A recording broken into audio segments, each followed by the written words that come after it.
Olá a todas, olá a todos! Estamos de volta novamente com mais uma live do Danilo Bifone.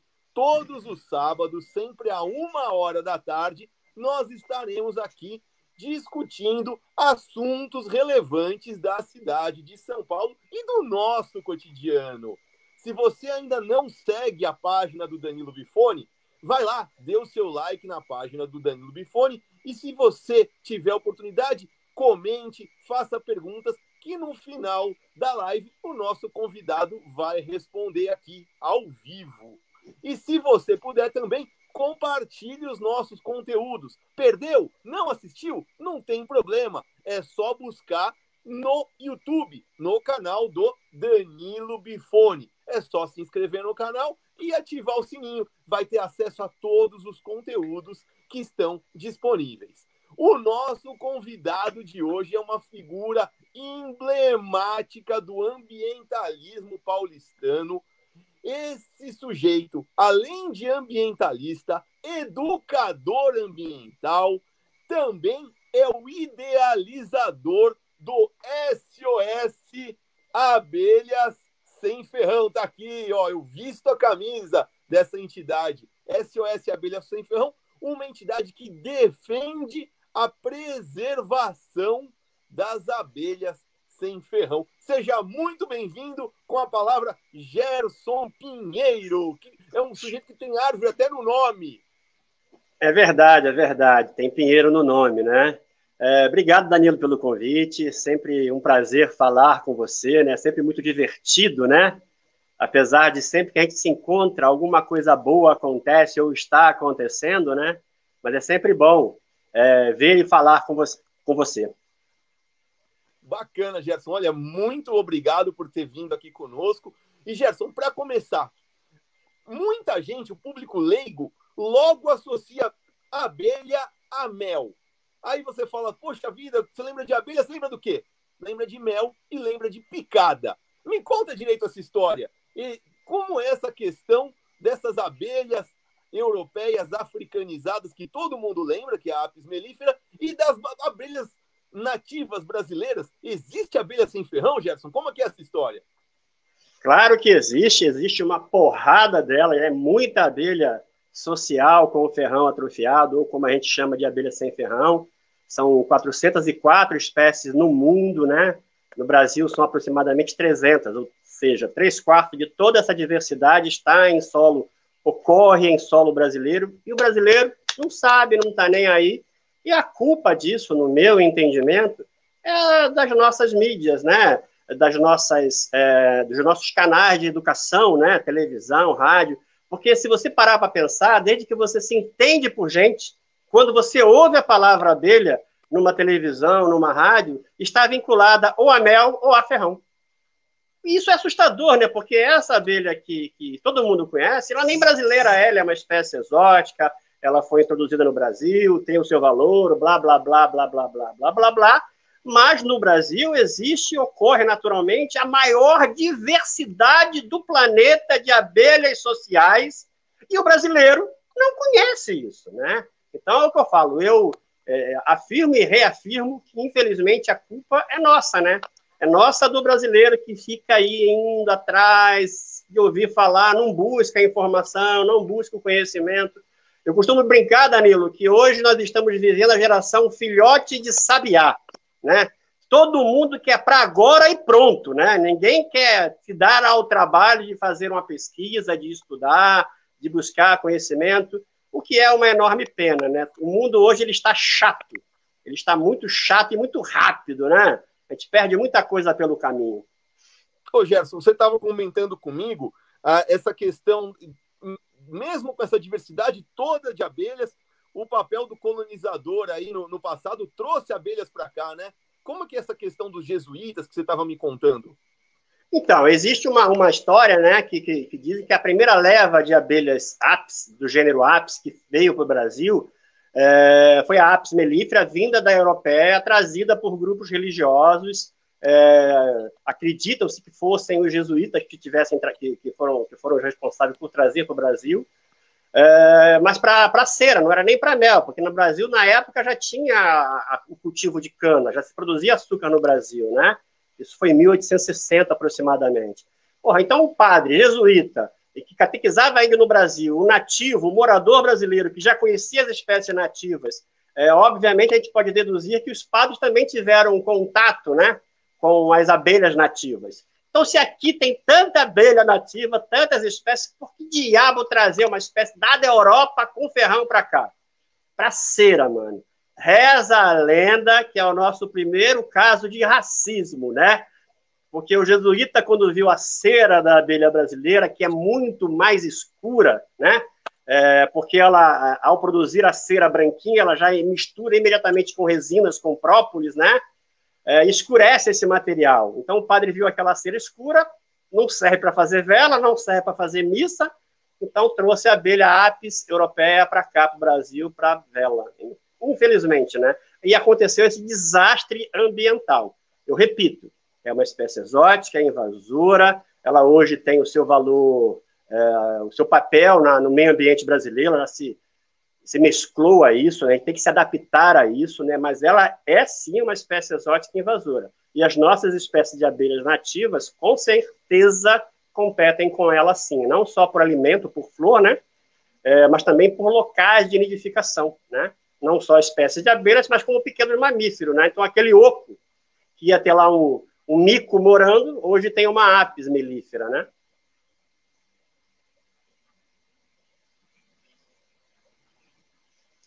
O Danilo saiu. Ele voltou. Não, tô aqui. Muito bem, Gerson, bacana demais isso. Mas me fala uma coisa, Gerson.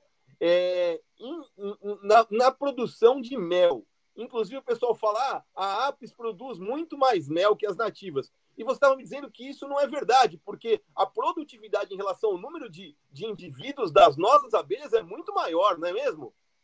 É verdade, porque nós, novamente, fomos educados a encarar esse processo de produção de mel de uma forma, na minha visão, equivocada, né? Então, hoje a gente faz a conta de produção por enxame, por colmeia, como diz o nosso amigo Paulo Cirques, né? Por população, né? Então, vamos fazer uma analogia aqui. Uma fábrica que produz carro e produz um carro por mês e tem 100 funcionários. Aí eu tenho uma outra fábrica que produz 10 carros por mês, né? Só que ela tem 2.000 funcionários. Quem é mais produtiva? Então, mais ou menos por aí você começa a fazer a conta. Se a produtividade, nessa analogia, nós temos que fazer a conta por abelha, por população da colmeia, e não pela colmeia em si, né? Então, numa comparação simples, né? O enxame de Apis mellifera, segundo o mapa dado de 2015, produz-se no Brasil algo em torno de 15 quilos de mel por enxame. Só que existem apicultores que são competentes, são profissionais, fazem melhoramento genético, busca ganho de produtividade, chega a produzir 40, 50 quilos de mel por enxame, por colmeia, né? A cada 12 meses. É mel pra cacete. Só que o enxame de Apis, ela varia a população de 60 até 100 mil abelhas, né? Então, no caso de uma espécie nossa, numa comparação à mandaçaia, que tem lá uma população de 500, 600, até 700 abelhas, e que produz entre 3 e 4 quilos de mel por ano, com um local bacana, vai produzir muito mais mel, na comparação de população, do que a Apis mellifera, né? Então, um enxame que tem 100 mil produz 40 quilos, e um enxame que tem 500 produz 4 quilos, quem é mais produtivo, né? Então, é questão de fazer conta, né?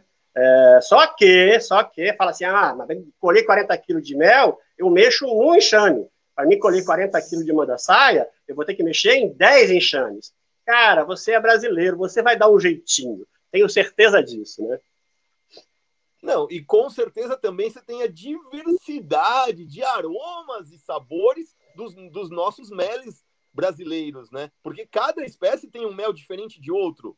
Não, mas se for comparar por mel, aí a gente ganha de lavada, mano. É muita coisa, né?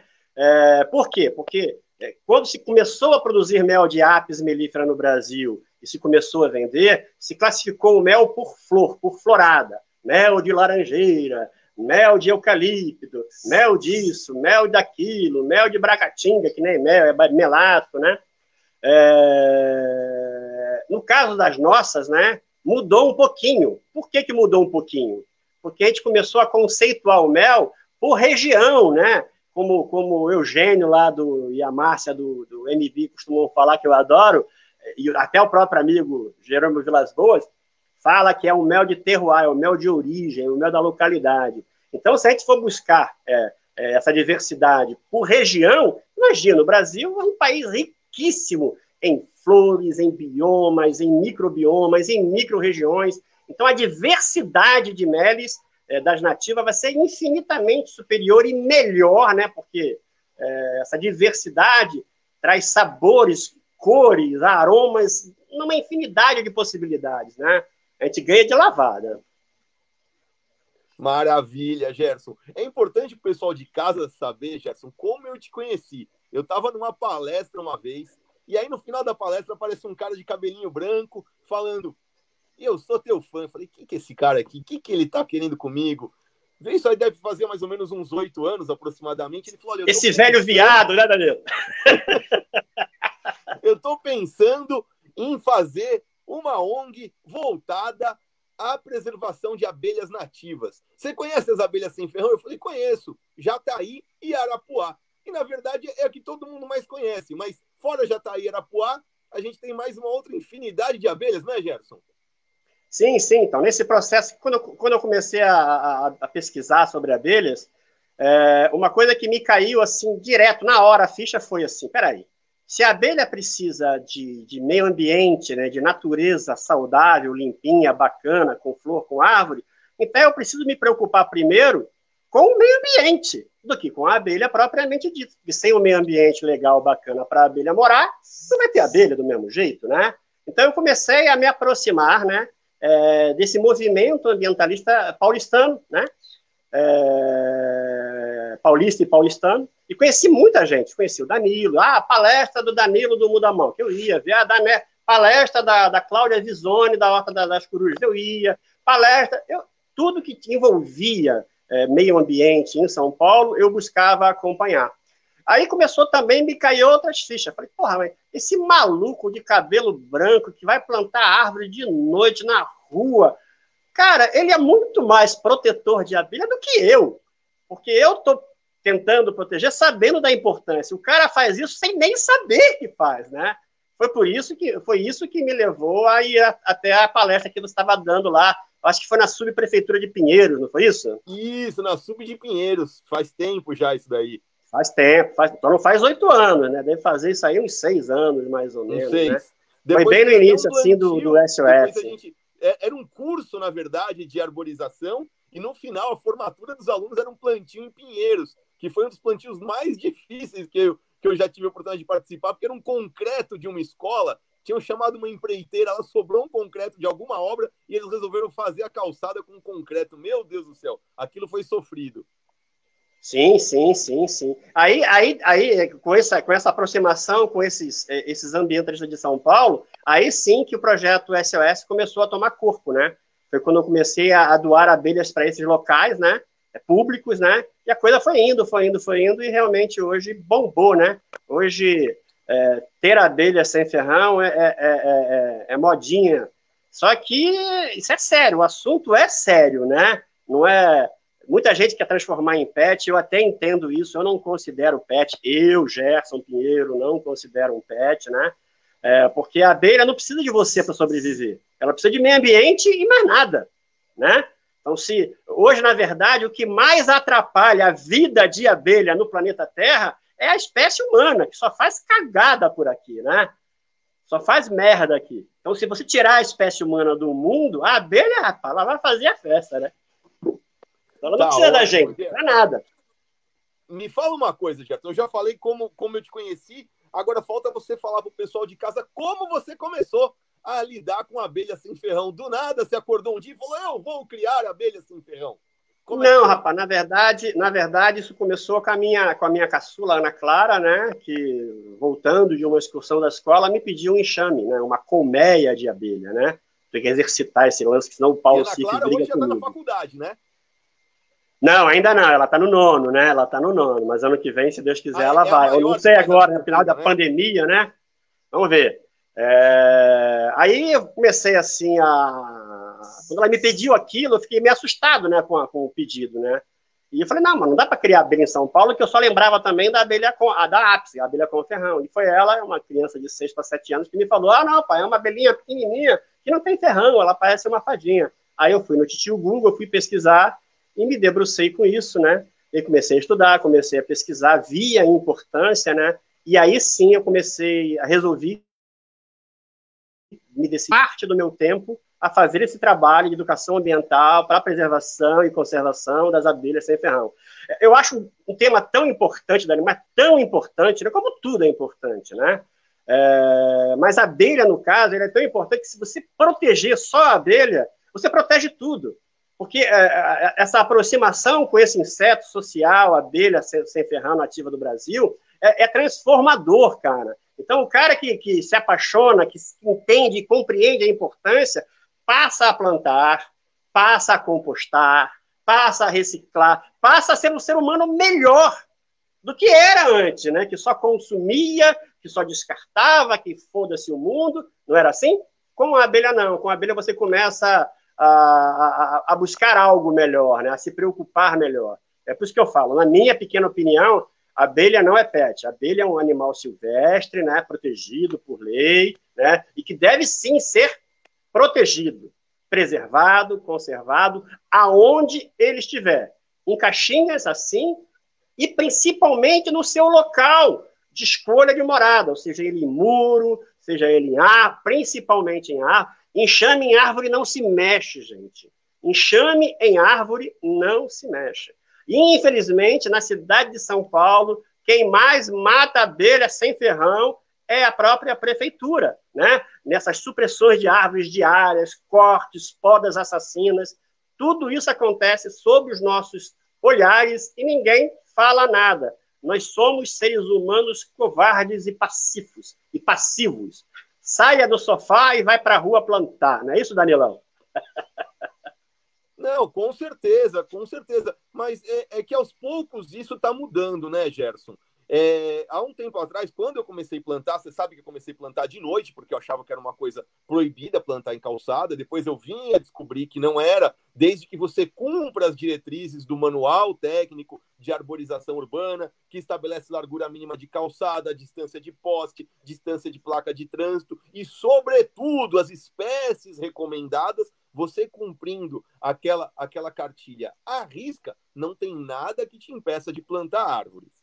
E no passado, quando cortavam uma árvore, eu era uma voz uníssona, era eu e o Mudamoca ali protestando, tanto é que nós tivemos a supressão de 1.200 árvores no canteiro central da Radial Leste, era com o intuito de fazer ali um corredor de ônibus, não foi feito, e até hoje nenhuma das administrações fez a devida compensação ambiental dessas árvores que foram cortadas. Mas o Mudamoca estava lá, a gente acordou de madrugada, foi lá e colocou mais ou menos 300 cruzes naquele local, colocamos para fazer um protesto e mostrar, nós queremos as árvores, nós precisamos das árvores. Mas isso era só o Mudamoca. E recentemente, agora, essa semana, o metrô, em uma obra, sinalizou que iria cortar 355 árvores ali na Zona Leste por conta de uma obra do metrô. Eu fico, assim, feliz da vida, Gerson, porque o número de pessoas que se mobilizaram para conter essa retirada de árvores. O Mudamoca, o Mudipiranga, o Mudapenha, deputados estiveram presentes, a bancada ativista, uma série de pessoas, de autoridades estiveram lá presentes para impedir a derrubada dessas árvores. Ou seja, aos poucos, paulatinamente, o ser humano, o paulistano, o paulista, o brasileiro, tem tido noção do quanto é importante a preservação ambiental. E, sobretudo, imaginem 355 árvores, Gerson. Quantas dessas árvores não deveriam ter abelhas em seus ocos? Uma infinidade, né, Danilão? Mas a coisa vem mudando, sim. O movimento ambientalista paulista tem crescido bastante, né? Só que, do outro lado, também tem crescido bastante. Você falou esse caso recente agora, 354 árvores na Zona Leste. Teve o caso do Jaraguá, na aldeia indígena, Não teve? Estão querendo fechar a Horta das Flores, né?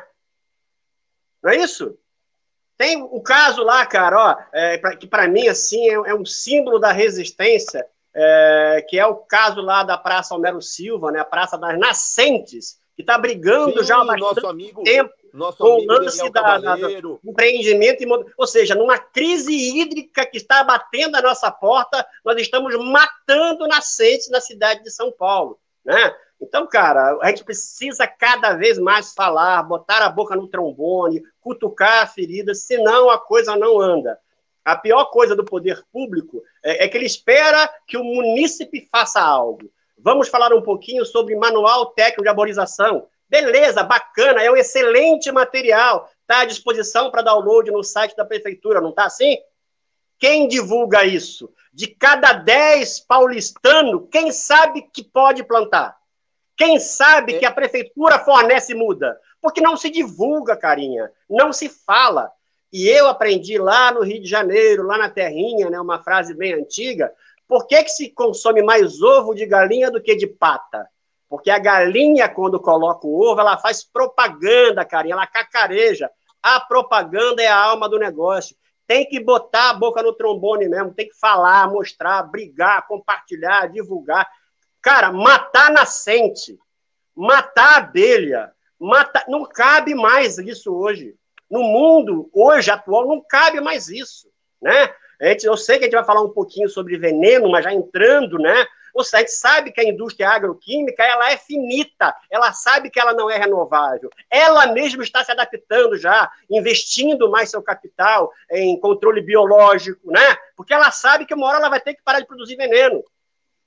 Porque não cabe mais isso no planeta. Ou seja, a gente só tem um planeta, não tem dois, carinha. Passamos da hora já de tentar fazer uma coisa de um grande volume, maciçamente, para a preservação do meio ambiente, né? E é por isso que eu brigo tanto pelas abelhas. É como eu te falei, o ser humano que está lá ainda do lado negro da força, né? Que se aproxima da abelha, ele naturalmente se transforma, cara. Ele busca plantar um pouco mais do seu próprio alimento, ele vai compostar, ele vai melhorar o seu entorno. É por isso que eu, cara, cada vez mais estou apaixonado pelas abelhas sem ferrão nativas do Brasil. Eu tenho me decepcionado muito com os humanos, né? Mas isso sempre fez parte da nossa vida. Agora, com as abelhas, dificilmente você se decepciona, né? Tá ótimo, Gerson. Você que chegou agora, a audiência está bombando aqui. Deixe sua pergunta. Ao final da nossa live, o Gerson vai responder todas as perguntas aqui no ar.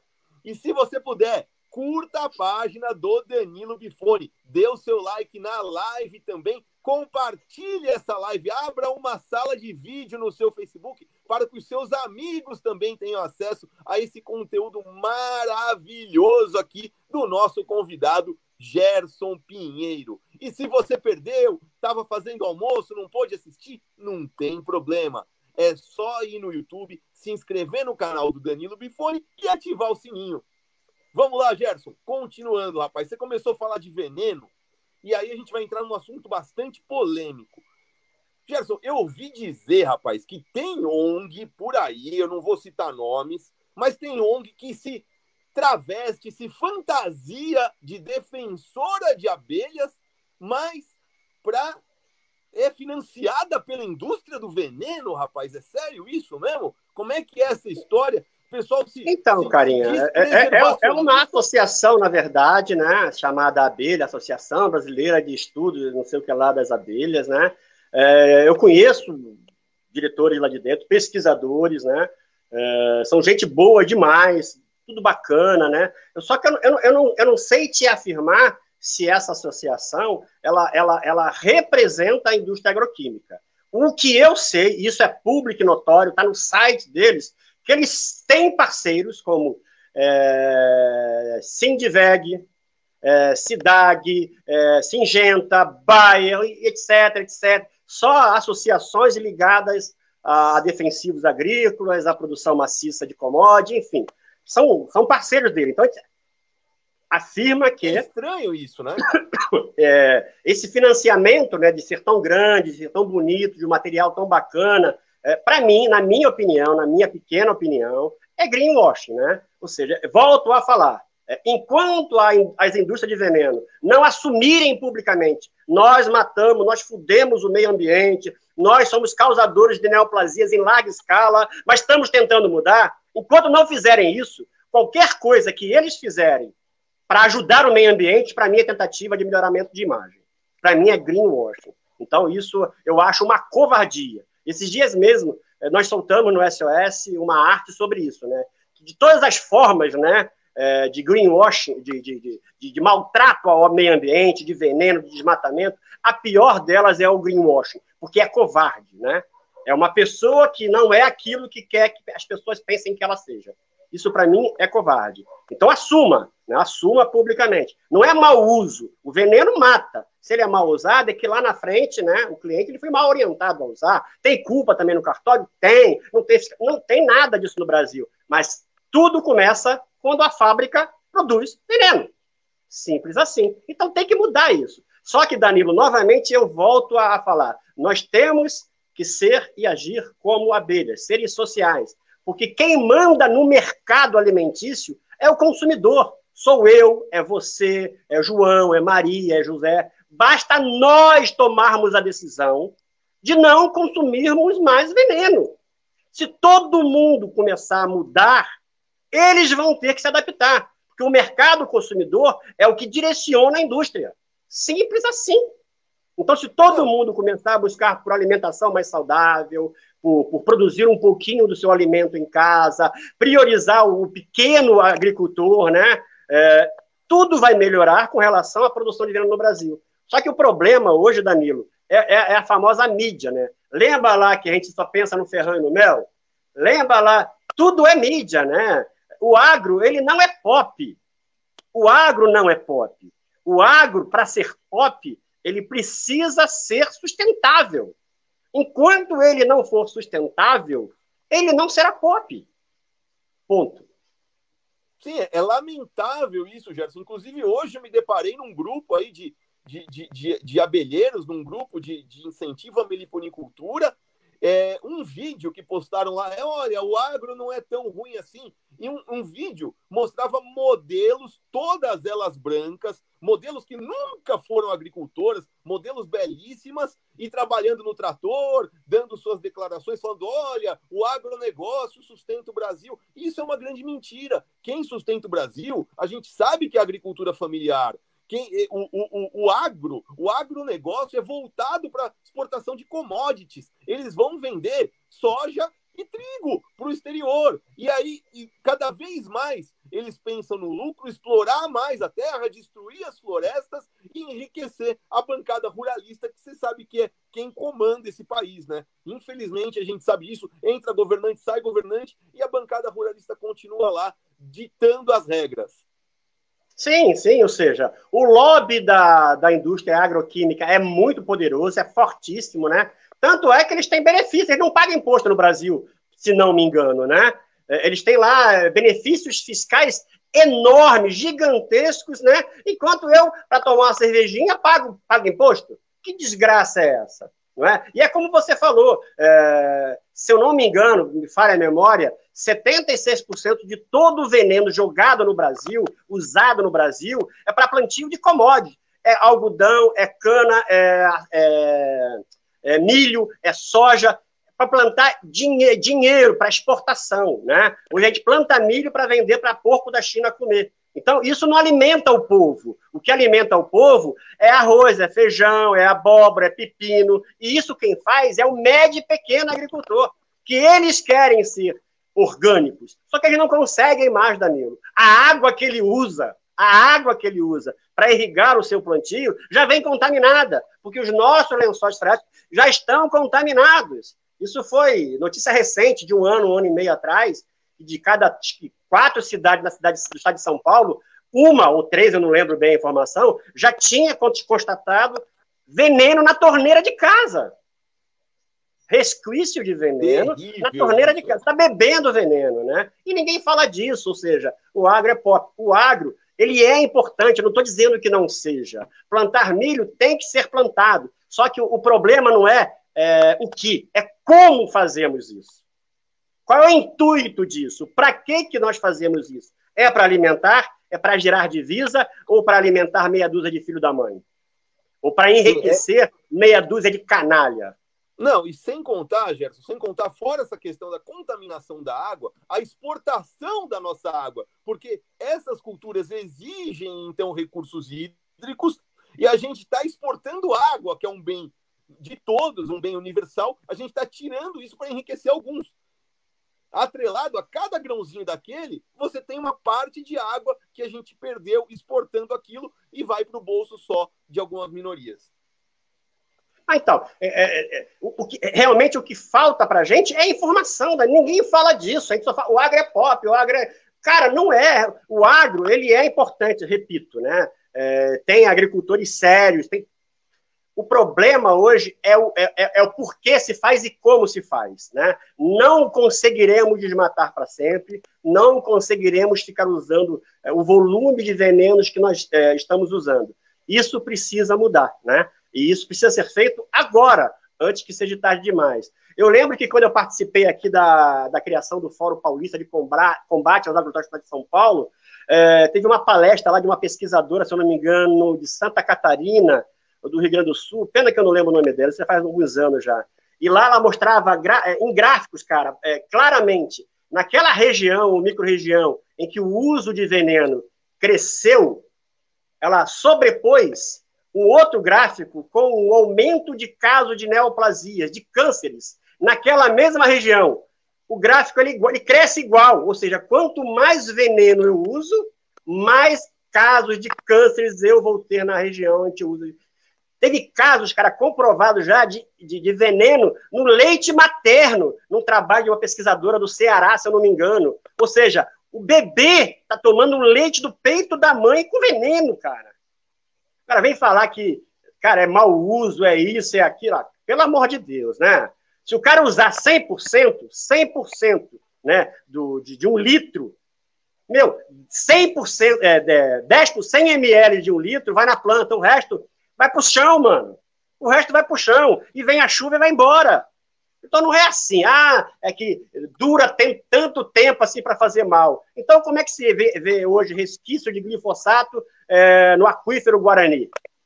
Já tem hoje, né? Acho que é o D24, mas eu não sou químico, não manjo disso. Eu só quero falar mal dessa raça, né? Que é um bando de sem vergonha.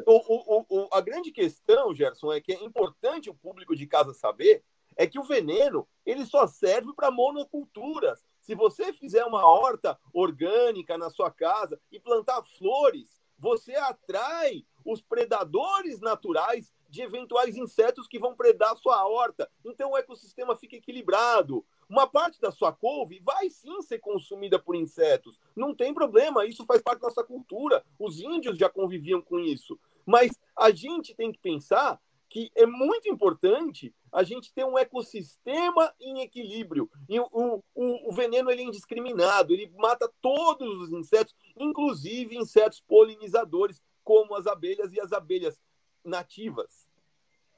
Para você ver. Então, abelha nativa, Lei 9.605 de 98, é um animal silvestre. Então é crime. E se é um crime ambiental, ele é inafiançável. Acho que dá 6 meses de cadeia, de 6 meses a 2 anos de prisão, se você matar. E quem mata mais é o poder público. Quem mata mais é o poder público. E aí? A gente vai aceitar isso passivamente? Eu não. Recentemente, ontem ou anteontem, saiu a nova resolução CONAMA, 496 de 2020, né? E o pessoal começou a discutir sobre isso, sobre aquilo. Cara, ficou uma merda aquilo lá. Uma grande merda, uma grandíssima merda. Por quê? Porque não prioriza o que é mais importante, que é a abelha. Então, se o meliponicultor não prioriza a abelha, ele não vai ter mel. Se o meliponicultor não prioriza a abelha e o meio ambiente, ele não vai ter nem a abelha nem o mel. Então, tudo volta ao princípio. Nós temos que nos preocupar com o meio ambiente. Proteger lá, que tudo acontece em cascata, Danilo. Tudo melhora a partir dali. É por isso, repito, se você botar uma caixinha de abelha na mão de alguém e essa pessoa se apaixonar, esse ser humano será um outro ser humano com consciência melhor, com carisma melhor até, porque ela vai passar a se socializar melhor, né? Então, abelha, bichão, é tudo de bom, mano. Ser humano não, ser humano é tudo de ruim. Não, e você sabe a transformação do que a abelha é capaz. A partir do dia que eu ganhei meu primeiro enxame, você sabe o que aconteceu com a minha mãe, você pôde acompanhar e você sabe a paixão que hoje ela tem pelas abelhas com 86 anos de idade e fala disso para todo mundo. Então, você é prova dessa transformação que pode acontecer. Se eu não me engano, né, salvo engano, ela estava, antes das abelhas na vida da dona Maria Helena, ela estava tristinha, não queria mais ir no médico, não queria mais fazer isso, não era isso? Sim. Agora com as abelhas não mudou, não melhorou a vida dela? Mas eu falo, porque ele é um ser humano melhor a partir daí. Acompanha, fala, olha, já tá aí, mudou o pito, agora tá do outro lado, fez uma modificação e me conta, e conta pros parentes, e a gente já conseguiu uma prima lá em Telêmaco Borba, no Paraná, inclusive ela fundou o Muda Telêmaco, tá plantando por lá, nossa querida Alaska e o Luiz, e eles criam abelhas também lá em Telêmaco Borba. Então, é muito bacana essa multiplicação. Você tem o Lucas, do Mundo Ipiranga, que passou a criar abelhas, e todo mundo, então, encantado por esse universo. É muito bonito isso. Isso é legal, porque você fala assim de Muda, do Lucas, do Mundo Ipiranga. Cara, eu não fiz esse controle, né? Mas o que eu já dei de enxame, mas eu já dei muito enxame, eu já dei, né? Capturo, resgato, e a gente vai dando, e vai espalhando isso por aí. E isso, rapaz, é uma coisa que não é muito bem quista, né? Muito bem vista num segmento grande da meliponicultura, que é o pessoal que trabalha com o comercial, né? Eu lembro que quando eu comecei a dar enxame, rapaz, me ligaram em casa a me xingar, eu quero vender, você está dando enxame, esse é o filho da mãe. Então, o que eu falo para esses seres humanos é, abram a mente, cara, abram a mente. Sejam mais seres humanos, sejam mais abelhas, né? Pensem como um ser social que você é. Você não consegue viver sozinho, né? O lucro, ele vem de um todo, não é? O lucro nunca será monetário apenas, né? Não adianta você ganhar R$1.000 e perder um amigo. Não resolve nada. Não adianta você ganhar R$1.000.000 e matar uma nascente. Não resolve nada, cara. Então, o que eu falo? Você precisa realmente começar a olhar o seu papel, né, no local que você está localizado. E, a partir dali, se perguntar o que eu consigo fazer para melhorar o meu entorno. Vá plantar uma árvore, vá para uma horta comunitária, vá ser voluntário no asilo, no orfanato, vá criar abelha, vá ler livros comunitariamente. Uma coisa que me preocupa muito, Danilo, nesse lance de pandemia, é um processo de indoor, né? Está todo mundo no home office, está todo mundo nas lives, e todo mundo perdendo esse contato de toque, né? De segurar, de sentir, né? Que é a natureza. A natureza é assim, né? Então, cada vez mais se discute, você percebe que estou discutindo, a educação remota. Cara, eu ainda queria viver para ver voltar uma educação meio ambiente nas escolas públicas e particulares do Brasil. Que isso seja matéria obrigatória, que cada escola tenha a sua horta, que cada escola tenha a sua composteira, que cada escola faça a sua reciclagem individual no bairro, na rua, que cada escola ensine o ser humano, a criança ser humano, a fazer tudo isso, né? Eu não sei se eu vou viver para isso, não, né? Mas eu adoraria ver, né? Eu adoraria ver isso em todas as escolas. Eu sei que tem escolas maravilhosas. Tem a Anitta Garibaldi aqui em São Bernardo, é uma coisa fantástica, né? Agora, imagina, nós estamos num processo de pandemia, num processo de isolamento, num processo de distanciamento social, e eu imaginando com horta de escola pública. Não, isso vai vingar. Porque é muito importante esse trabalho de educação ambiental que a gente faz, né, Gerson? Essa conscientização, esse ativismo é muito importante. Eu acho que isso é uma atividade até meio que uma atividade revolucionária. Você sabe, você foi responsável por isso, eu também, Cláudia Visoni também, quando a Monsanto resolveu, então, fazer aquele greenwashing criando um ônibus ali, um caminhão todo lustroso, todo lindo, com uma fachada. Eles usaram a carroceria do caminhão todo envidraçado e criaram um programa chamado Plantaria, em que eles davam mudas transgênicas com um veneninho para você levar para casa. E a gente foi lá no Parque da Água Branca, todo mundo, cada um individualmente foi lá e fez o seu vídeo. Isso aí viralizou de uma forma tão grande, expondo esse greenwashing desse Plantaria, que era o programa deles, que o programa foi encerrado, eles tinham um calendário todo que iam para outros lugares, não tem mais, sequer o site deles hoje está no ar.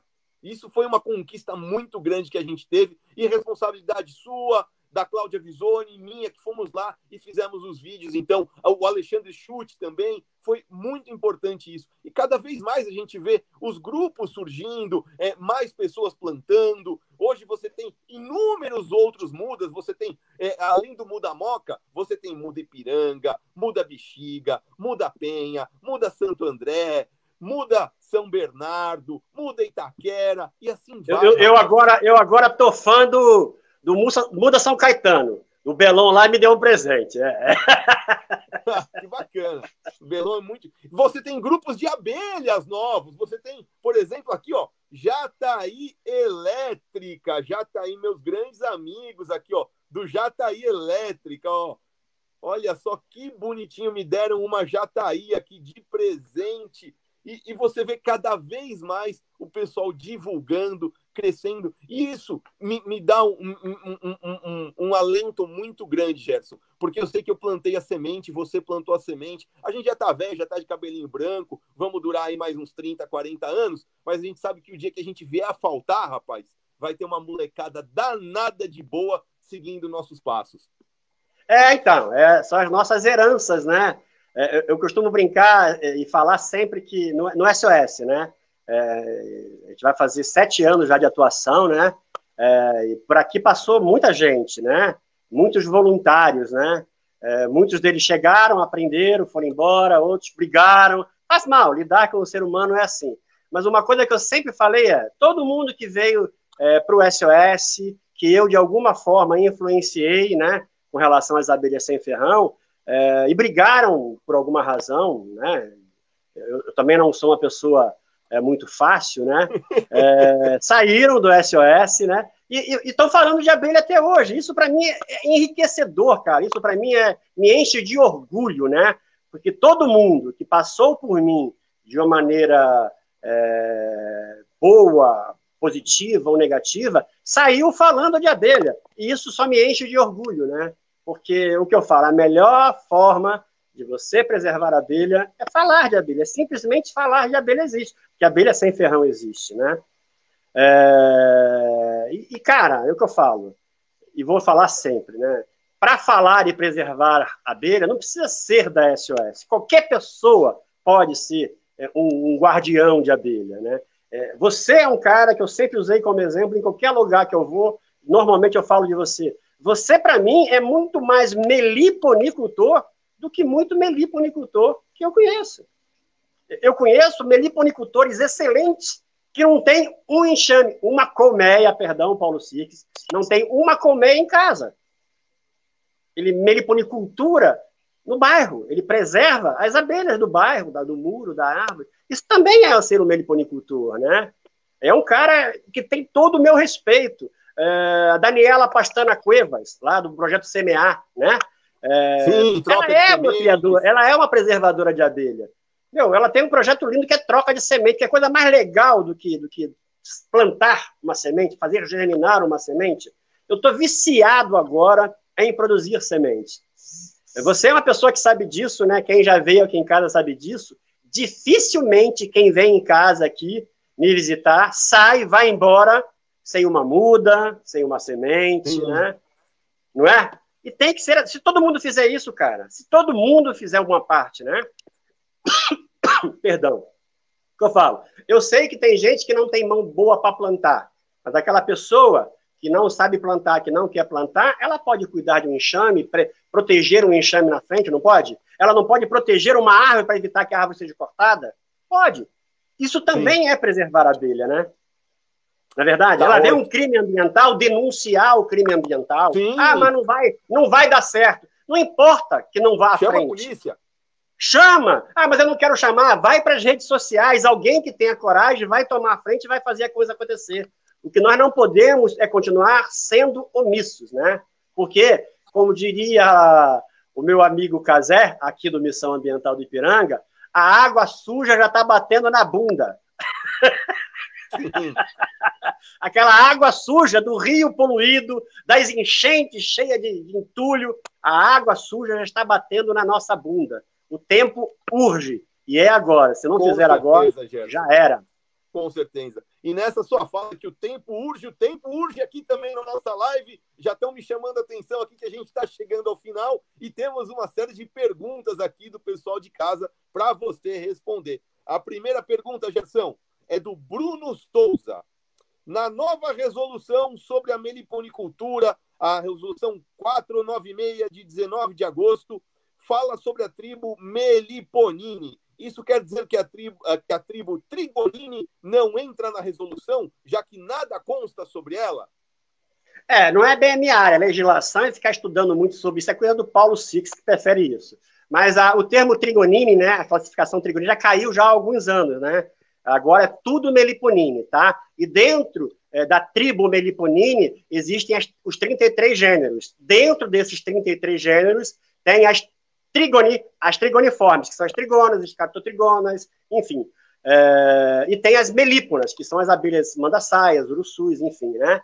Então, repetindo, a tribo Meliponini agora com os 33 gêneros, tá? Melíponas e trigonas dentro deles.